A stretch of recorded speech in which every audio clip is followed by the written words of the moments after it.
Não, não adianta impedir, pedir. Estou aqui para mostrar beleza. Ah, beleza é barra. Ah, não adianta. Se você assistir, pelo menos não se assuste. Não se assuste comigo, com as minhas revelações polêmicas e tensionantes aqui, ó.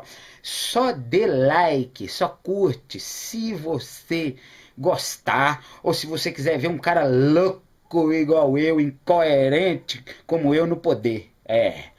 Porque eu também quero ser presidente. E eu também me sinto escolhido de Deus, de Jesus, de Shiva, Oxóssi, Oxalá. Eu sou escolhido máximo. Então, não vem com essa pro meu lado. Agora, e se você se inscrever nesse canal, agora eu quero que você fique atento com isso. Porque se você se inscrever nesse canal, é só mesmo se você for meu fã. E se você for meu fã, vai que de fã, você, né, mesmo eu sendo essa pessoa contraditória e indolente, você resolve depositar R$100 na minha conta. Um 100zinho, qualquer nota de 100, transferência digital, vai lá, que tal? Bota lá um 100zinho, aí não precisa nem de curtir, nem de dar like, não precisa de se inscrever, é só depositar o 100zinho lá, entendeu? Só isso. Tenho dito. Muito obrigado.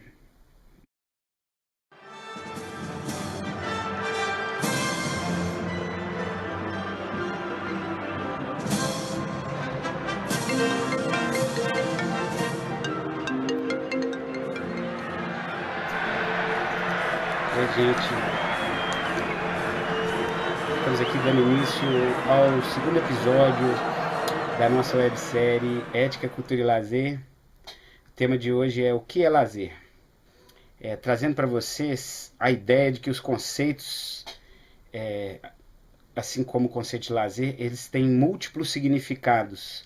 Um conceito nunca opera com um significado apenas, ele está sempre numa dinâmica de conferência do significado que está sendo utilizado. Por isso é essa atenção científica, né?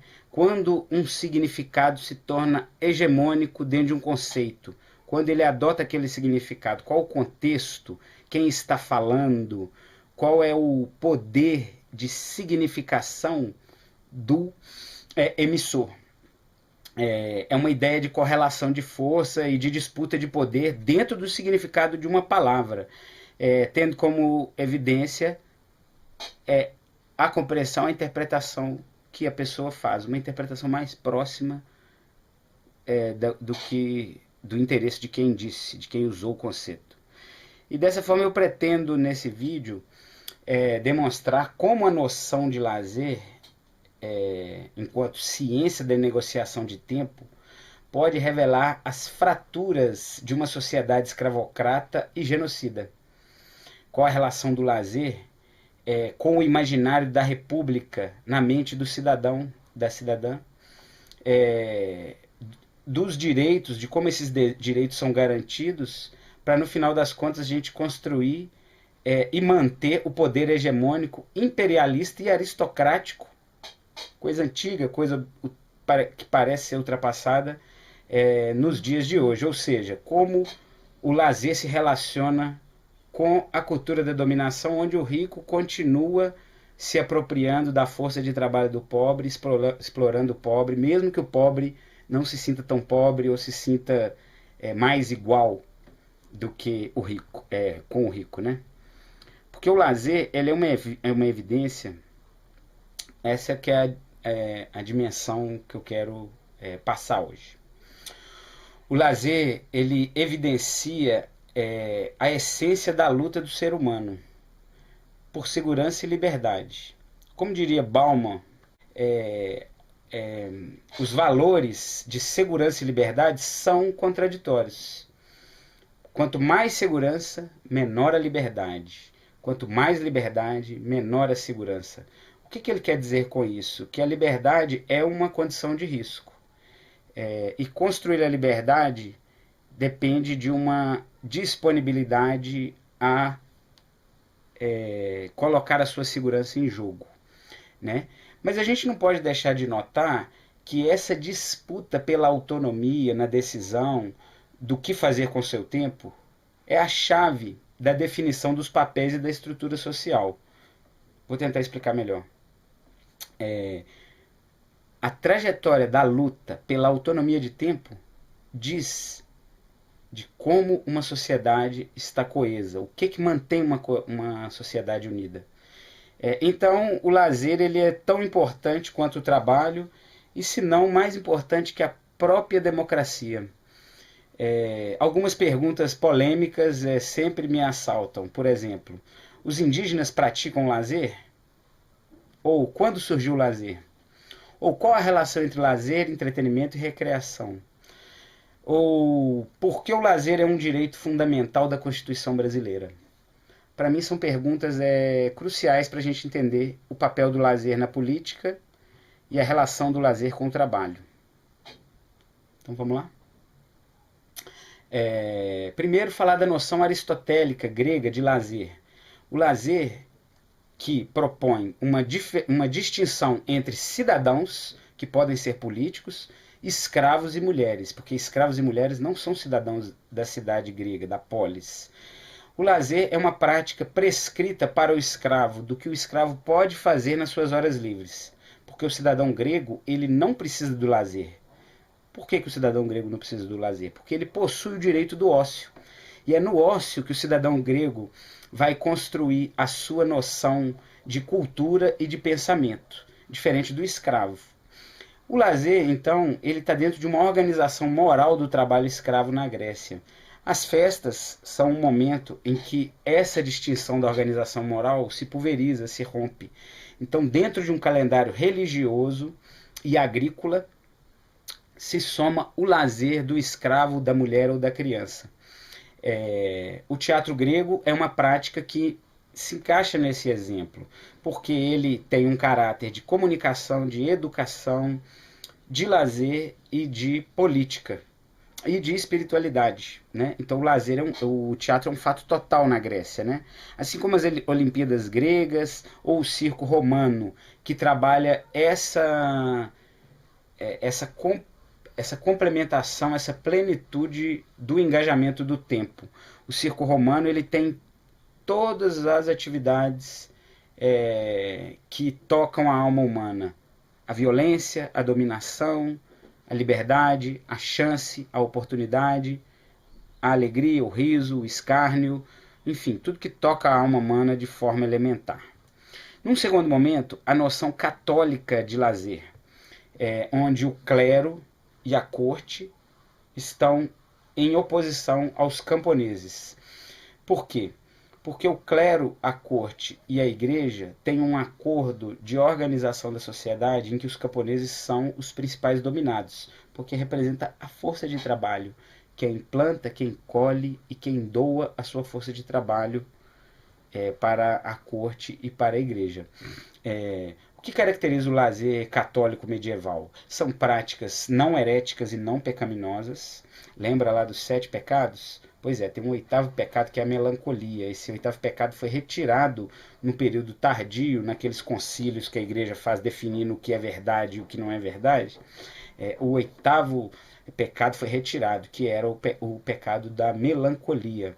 Mas de qualquer forma, 7 pecados permanecem até hoje. Assim como as heresias, pensamentos que associam ou que colocam elementos que não são aceitos pela igreja na construção da fé cristã. O serviço devocional é uma prática de lazer, porque a obrigação religiosa se mistura com o tempo livre. As atividades agrupadas e ordenadas pelo calendário religioso gregoriano, né, que é Natal, a Páscoa, Semana Santa, enfim, que também guardam resquícios dessa mistura de calendários e de práticas festivas dos gregos, né? Porque são transferências também, heranças, né, culturais de uma época a outra, né? Então, por exemplo, nós temos o Natal, que é dito como o nascimento de Cristo, comemorado o nascimento de Cristo, mas a gente sabe que Cristo nasceu em março.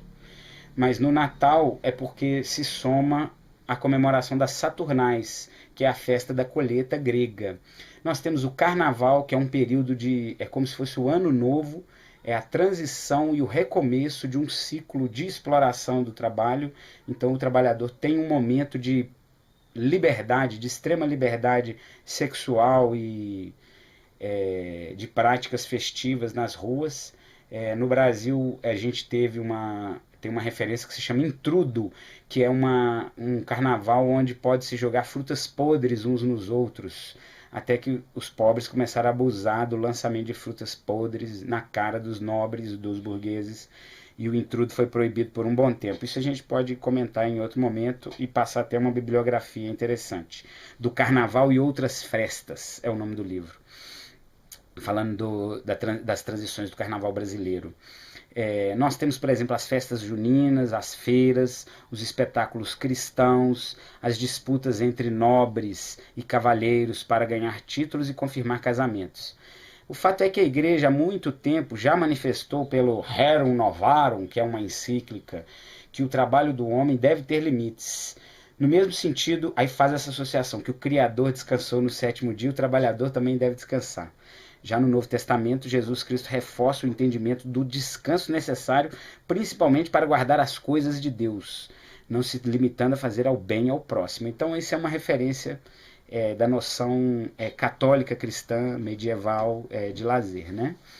Em seguida, uma noção industrialista urbana, né? O início da urbanização, industrialização da Europa, onde operários são distinguidos de patrões que se organizam em parceria com o Estado, né? Então, patrões e o Estado em contraposição aos operários.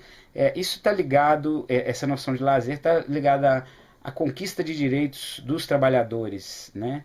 Parece que tem uma condescendência, uma aceitação, uma tolerância do Estado e do patrão, mas não, são lutas sangrentas, são massacres, onde o trabalhador conquista a flexibilidade da jornada de trabalho, as férias num segundo momento e o banco de horas, que é uma forma de não pagar hora extra, mas de acumular horas trabalhadas para depois tirar uma folga ou receber por aquilo. Também uma marca desse período é o trabalho infantil, que as crianças já vão para o trabalho infantil desde cedo, assim como a outra referência da noção de lazer desse período industrialista é o trabalho infantil, né, que é um período que é onde se aproxima o fim do trabalho infantil, mas que ainda conserva a exploração da criança que vem do campo para a indústria, para o centro urbano. O feminismo, que é a luta da mulher por direitos iguais no trabalho. O feminismo também, que é uma luta intensa e que não é uma concessão pura e simples. O fato é que todos esses direitos conquistados, eles têm uma característica dupla. Uma de que é uma conquista sangrenta de trabalhadores, outra que os patrões passam a compreender o fato que eles podem ganhar mais, ou pode ser mais interessante para eles reconhecer um direito conquistado. Então, o direito conquistado ele é uma somatória do reconhecimento dos patrões da sua condição, porque ele não ia dar nenhum direito se não fosse viável e estimulante para ele do ponto de vista econômico, capital e de poder, mas também uma luta intensa da população para conquistar aquele direito, né? O advento do mercado de consumo, que qualquer um pode fazer o que quiser com o seu dinheiro e mesmo tentar se igualar a um burguês ou um nobre, finalmente a apropriação do entretenimento popular pela burguesia e pelo esporte. Então, várias atividades de lazer populares são apropriadas pela corte ou pelos burgueses, no intuito de, sei lá, quebrar o seu tédio e mostrar quem manda, quem domina a cultura vigente, né? Bom, falando um pouco do lazer nas Américas, que é justamente o debate se os indígenas praticam lazer ou não, a questão é o seguinte, que o lazer é um momento de engajamento pleno, onde o indivíduo ou um agrupamento escolhe ter um engajamento profundo em alguma atividade.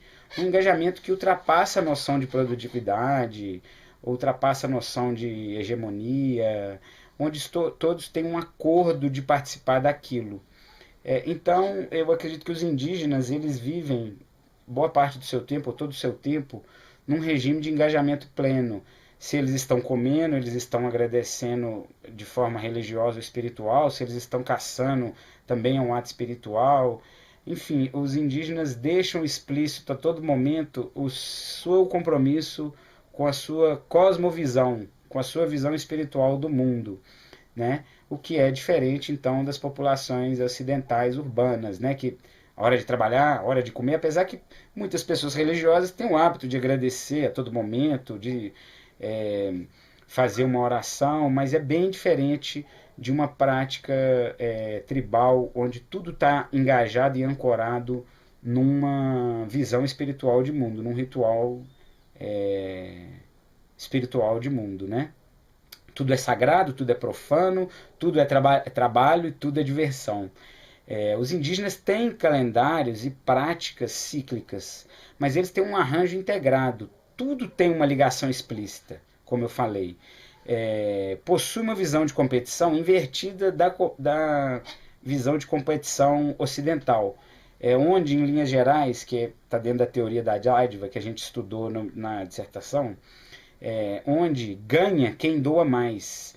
Então, é uma forma inversa de acúmulo de favores, né? Em vez de acumular bens, né? Que essa que é a ideia do lucro, né? É quem doa mais, quem oferece mais. Então, o livrinho do Pierre Clastres, A Sociedade contra o Estado, vai mostrar bem a característica do cacique, né? Que ele é o chefe, mas só dá ordens em tempo de guerra, e o tempo todo ele tem que estar disponível e doando coisas para a sua comunidade, né? Então está nesse livrinho do Pierre Clastres, Sociedade contra o Estado. Claro que nós estamos falando de uma condição pré-colonização, né? É uma visão que hoje ela é o que, né, a visão que a gente carrega dos estudos arqueológicos, né? Do que foi a cultura antes da chegada dos europeus, né? Também essa visão de produção de excedente, né, que não figura, né, na cultura indígena, né? Os indígenas não trabalham para gerar excedentes, as trocas comerciais são feitas em termos de trocas entre bens e não trocas por dinheiro, né? Então tudo isso faz com que a cultura indígena seja a cultura do lazer indígena, se é que pode falar assim, seja bem diferente da nossa. Além do que os indígenas são jogadores, reconhecem o papel do jogo o tempo todo, né? Então é uma característica também, o jogo está presente na linguagem, na cultura ocidental também, né? De alguma forma. Falando um pouco dos africanos escravizados no Brasil, nós temos algumas características aí que definem essa condição de exceção, né? Porque a pessoa ser escravizada, ela não espera que vai ser escravizada, né? Ela não conta, é uma mudança cultural. E aí, ainda mais com pessoas que nascem em cativeiro, já nascem sem a sua referência original, nascem com a referência da senzala, nós temos aí algumas características como a mistura cultural dentro da senzala, vários povos, várias etnias ali dentro da mesma senzala, sem compreender a língua e o costume do outro, né? O domínio como habilidade dos tambores e da corporeidade, uma característica comum entre os povos escravizados, que tem uma relação profunda com o seu corpo e com os seus tambores, com a linguagem dos tambores. A trajetória e a construção, a reconstrução do engajamento integrado, que eles têm alguma intuição ou lembrança das tribos, né, em suas práticas. Então, dentro da senzala, eles vão buscar reconstruir esse engajamento integral, similar aos indígenas, né, que trabalham a questão expressiva e sensorial com a questão espiritual o tempo todo. E aí a gente tem as referências dos lamentos, das danças de roda, da comunicação secreta nas senzalas, que também tem a ver com a musicalidade, com os tambores, as mensagens religiosas disfarçadas e as mensagens de resistências disfarçadas em mensagem religiosa, né? São referências aí. Os despachos, né? Que são oferendas para as divindades, mas que também são alimento para quem está na rota de fuga. E, finalmente, os aquilombamentos mistos, né? Que tem uma referência, tem uma importância muito grande na derrubada da coroa, né? Então todos os marginais e clandestinos fogem para os quilombos, independente de serem negros. Mas o fato é que nesses aquilombamentos são construída uma cultura de resistência que ultrapassa a resistência dos povos escravizados, né? Tem a ver com os indígenas e com os europeus marginalizados também, né? E finalmente falando um pouco do ponto de vista do colonizador, do lazer do colonizador. Então tem uma trilogia que se chama História Social da Vida Privada, é um livro que já tem, um livro de história, são 3 livros, ele calhamaça assim, ó. Tem algumas imagens, tudo, mas aí fala um pouco de como que essa cultura, que em última instância é lazer, foi constituída nessa colônia, né? Então, uma referência, vou citar algumas referências. O teatro jesuíta, que tem como forte expoente o Padre Anchieta, né, que é um teatro de bonecos, é um teatro de atores, mas que está sempre ligado à evangelização, né? O prazer de casar as filhas e fazer um bom negócio, casamento entre filhos de colonos fazendeiros, né, que reúnem heranças, reúnem patrimônios, isso é um grande prazer, imagino que você tem essa como referência no livro, mas é um grande prazer poder fazer um bom negócio no casamento dos filhos. Estuprar as negras e as índias, apesar que isso também é uma estratégia de escravização dos filhos bastardos, né? Porque aí fala, ó, o seu pai é o dono da fazenda, mas você mora na senzala e apanha como um escravo. Isso também, eu acredito que tem um prazer sexual, mas tem também uma estratégia de escravização, né? Comprar coisas e aderir à última moda da Europa, apesar que essa moda chega aqui um pouco atrasada, né? Beber álcool, beber bebidas alcoólicas, isso já vem desde a Grécia Antiga. Falar mal dos negros e dos índios com compaixão, como se tivessem dó. Oh, que pena, são bestas sem almas. Se não fosse a colonização, viveria no mato como animais, né?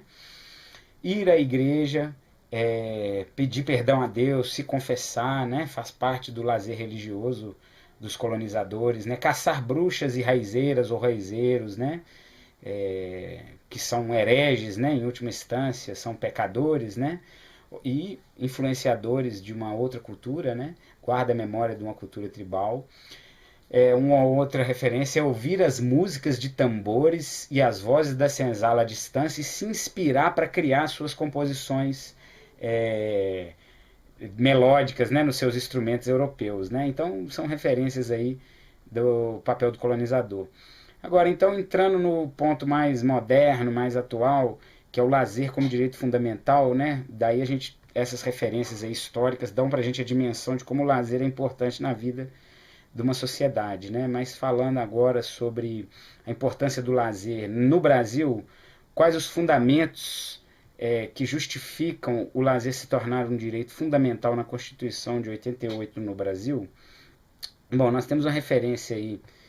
Enfim, como eu já disse no outro episódio, meu compromisso científico é mínimo. Eu vou passar as referências bibliográficas, mas eu falo aqui sem citar datas, sem citar autores, enfim, é o caos que a minha cabeça propicia, a inspiração, a intuição que a minha cabeça traz. Mas uma referência histórica aí da República Nova de Getúlio Vargas é o advento do serviço de recreação do operário, né? Então Getúlio Vargas, num ato de extrema inteligência e o que o define como o pai dos pobres, o grande populista brasileiro, é criar esse sentimento de esperança, né? Essa publicidade de que o brasileiro finalmente está constituindo uma identidade de uma nação de direitos, né? Enquanto na Europa, no mesmo período, existem batalhas e combates atrozes, greves, e mesmo nos Estados Unidos, né? Para o trabalhador conquistar seus direitos, o Getúlio Vargas se adianta e alguns massacres, alguns conflitos são considerados, mas ele consegue criar a convenção, o contrato da lei trabalhista, né, ancorado no quê? No serviço de recreação do operário, né? Então, outros aspectos relacionados à República Nova é o advento dos esportes competitivos, associado à eugenia, né, o embranquecimento da raça, e a boa educação física, né? O que é a boa educação física? Tudo isso vem culminar depois nos anos 50, já no período de Juscelino, alguns presidentes, eu lembro o nome, você está vendo, né? Com a ideologia da modernização do Brasil, né? A ideologia da modernização do Brasil, ela tem reflexos na vida produtiva e na vida acadêmica do país, né? Agora eu lembrei que eu não falei que quando Dom João veio para cá na colônia, ele trouxe a escola de artes e letras, né? E que isso deu todo um status para os colonizadores e mestiços da capital, no caso Rio de Janeiro, ou Ouro Preto, ou Salvador, deu todo um status de intelectualidade e de cultura, mas que na verdade é só um simulacro, um emblema, né, para a grande população escravizada. Mas só lembrei disso, é um parênteses, desculpa. Voltando agora então na ideologia da modernização brasileira, que tem a ver com a dominação norte-americana, o imperialismo norte-americano dos anos 50, que traz reflexos na industrialização, na urbanização e na academia, é uma visão de que é possível modernizar, são influências de modernização, de qualificação, de refinamento do país, né? Então, ela tem a ver com o imperialismo do modo de vida americano, né, que é o Welfare States of America, mas que o que está por trás desse Welfare States of America? É a campanha do Big Stick, do cacete armado, que é o presidente americano, que eu não lembro o nome, é o Winston Churchill ou é Roosevelt? Me lembra aí se é Roosevelt, eu não lembro. Dentro de uma nova visão de conquista de mercados consumidores, uma dominação melhor qualificada e uma dominação de um novo agente hegemônico, no caso os Estados Unidos, né? Porque a gente lidava com a hegemonia europeia, a partir do século XX, do século XIX, a gente começa a lidar com a referência norte-americana, até que no século XX a hegemonização da influência norte-americana, né? Que é uma estratégia inovadora de convencer e aliciar os países que já têm uma trajetória colonizada na América e em seguida outros continentes, né? Então os Estados Unidos assumem essa disputa de imperialismo com a Inglaterra e com a França principalmente, mas com outros países também, e dentro outras características desse imperialismo norte-americano são a apropriação da cultura afro-norte-americana, né? Um dos exemplos aí é o ícone do rock and roll, que é Elvis Presley, que na verdade Elvis Presley assistiu Sister Rosetta Tarper, a primeira guitarrista gospel, cantora de rock and roll, que disse a palavra rock a primeira vez tocando uma guitarra, e obviamente que ela não será reconhecida como expoente do rock and roll, né? Que vai se tornar a canção mais popular da América, mas sim um homem branco, que é Elvis Presley, né? Então, uma das características do imperialismo norte-americano é se apropriar da cultura afro-norte-americana, né? Outros antecedentes aí desse imperialismo norte-americano, tão desejado pela corte brasileira e pelo imperialismo, pelo império brasileiro, né? Que deixa uma herança, um legado junto a servidores públicos, profissionais liberais, militares que assumem e que fazem a república, né?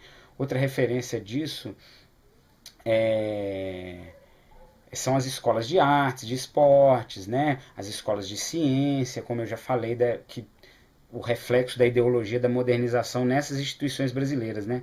Que contribui com uma visão de bem-estar do brasileiro e com o imaginário republicano adotado de que os cidadãos passam a ter mais direitos ou ser mais valorizados, que o trabalhador, o povo pobre escravizado, passa a ser cidadão de uma nação, né?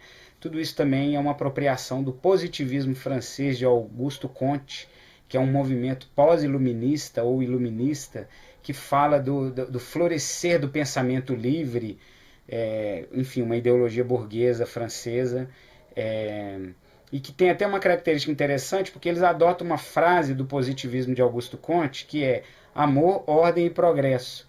Só que eles tiram a palavra amor e deixam só ordem e progresso e põem na bandeira.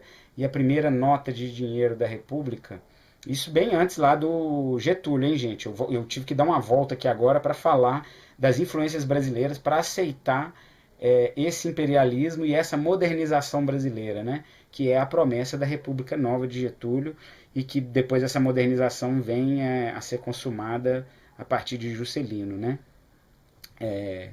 Então é interessante falar disso porque a gente vê as influências culturais e institucionais do Brasil para entender que por que o lazer surge como uma prática de reconhecimento dos direitos do trabalhador, né? Mas não o lazer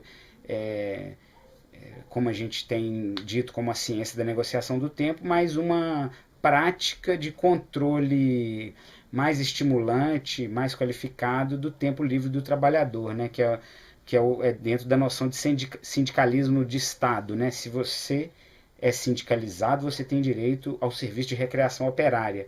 E isso dialoga com o Serviço Social do Comércio, SESC, o 5S, dialoga com a IMCA, que é uma associação cristã de moços, que vem trazendo para o Brasil também essa noção de Welfare States of America e bem-estar social, né? Mas o fato é que mesmo o lazer sendo um direito constitucional fundamental brasileiro, o lazer é pouco qualificado, pouco caracterizado, pouco normatizado, pouco definido. Então o que a gente compreende é que existe uma lacuna na argumentação jurídica da importância do lazer como direito. Mas por que existe essa lacuna?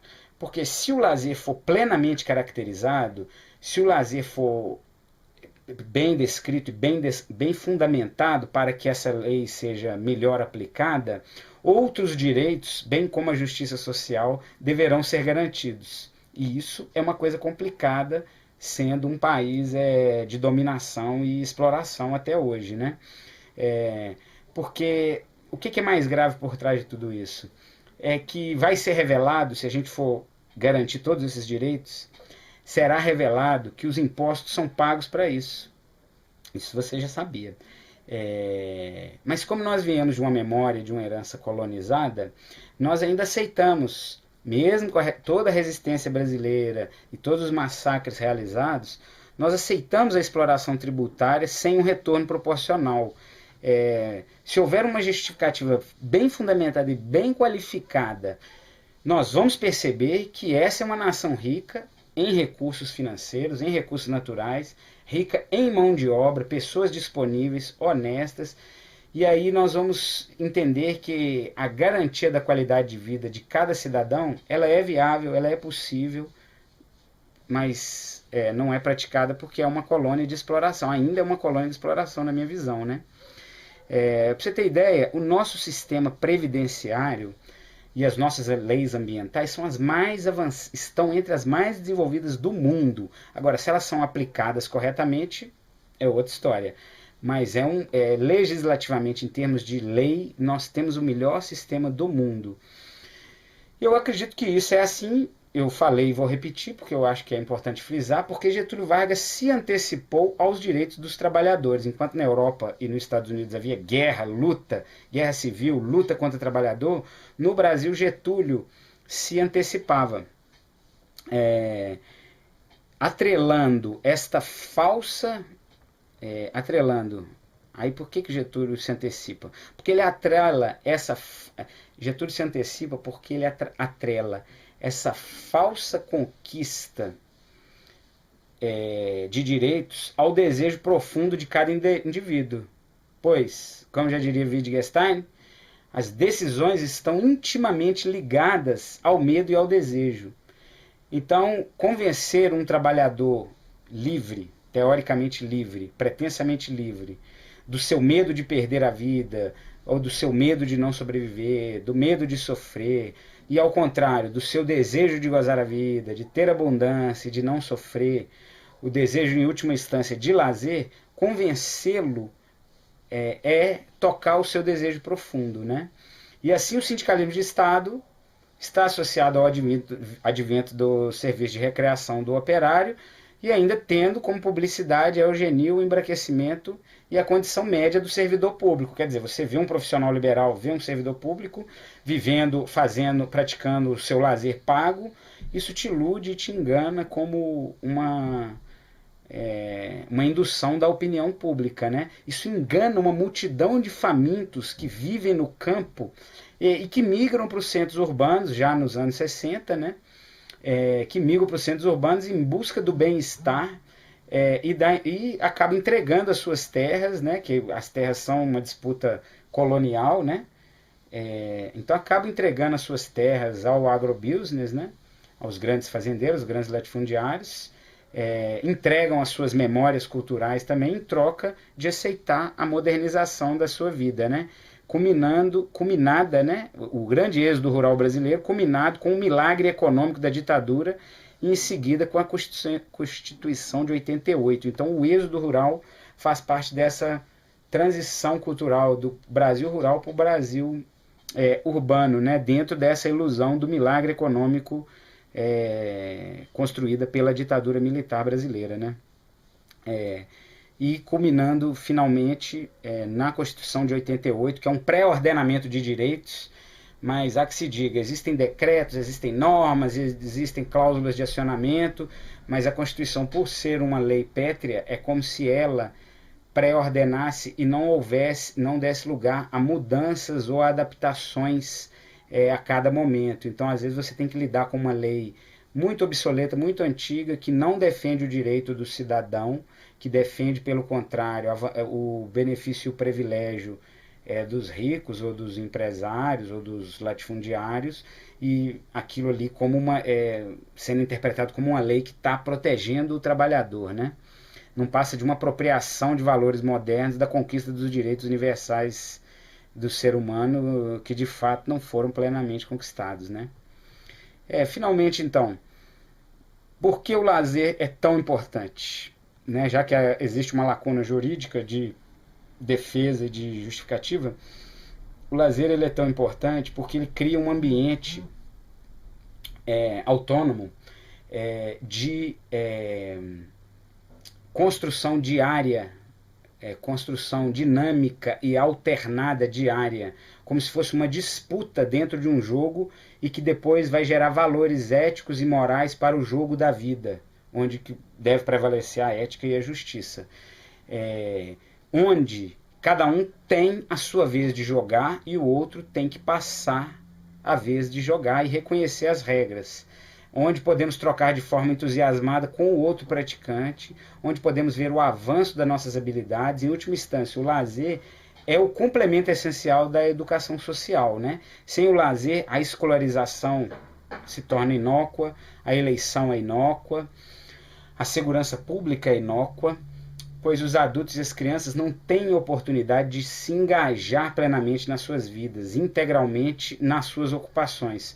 Não desenvolvem assim o prazer pelo trabalho coletivo, se tornam pessoas ressentidas, agressivas, dissimuladas, praticam um lazer muitas vezes perverso e de dominação e subjugo do outro, transferindo a noção de opressão, né? Como diz Augusto Boal, e cada um a sua forma, né? Paulo Freire e Augusto Boal no Teatro do Oprimido, Paulo Freire na Pedagogia da Autonomia, onde o oprimido se torna o opressor e a cada instância a pessoa oprimida oprime a outra, né?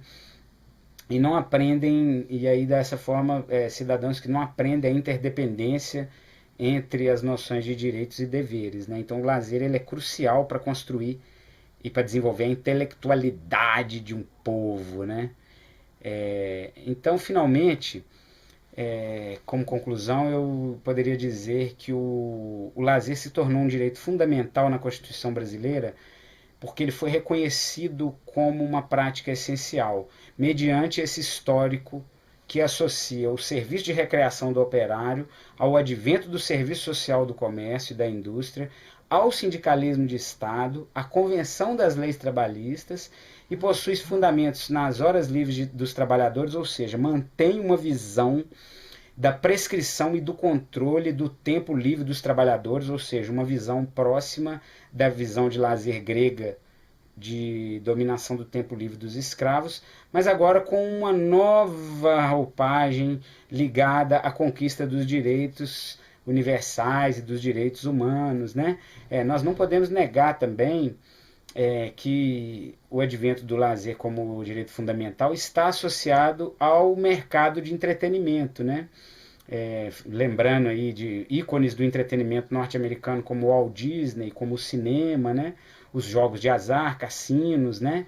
os banhos, né, casas de banhos, o chuveiro quente, a privada, banheiro individual, que é uma novidade do século XX no Brasil, né, assim como os clubes sociais e desportivos, né, a torcida, os grêmios, tudo está ligado à ideologia da modernização. E finalmente com a tecnologia da impressão gráfica, da impressão de discos, né, que é o mercado fonográfico, a fotografia, o cinema, como eu já falei. Ou seja, a tecnologia como um mecanismo inovador de transmissão de imagens e sentidos por parte dos poderes hegemônicos, né? Que afinal de contas são os mesmos descendentes das famílias das cortes, da corte que colonizou o Brasil, do Império, né? São famílias que até hoje dominam o meio de comunicação do país, né? Enfim, tudo como dantes. A colônia permanece a mesma, com uma capa, um imaginário de república. E assim nós terminamos esse episódio, eu falei episódio, não, é episódio, terminando nosso episódio, trazendo um pouco da complexidade do lazer, para além da noção de tempo livre, ou de entretenimento, ou recreação, como muitos queriam crer, né? E como o senso comum ainda prega, né? Então eu espero que vocês tenham gostado. Quem tiver alguma crítica, comentário, sugestão, deixa aí nos nossos comentários aí, nós vamos estar debatendo veementemente.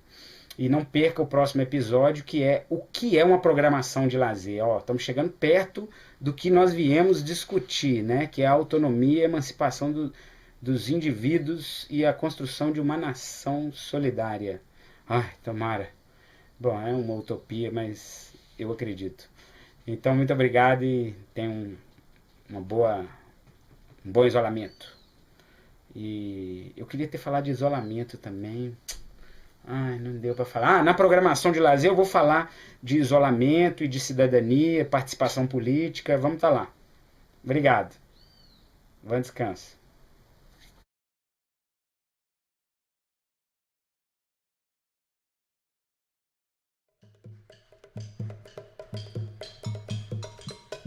Ele é verdade.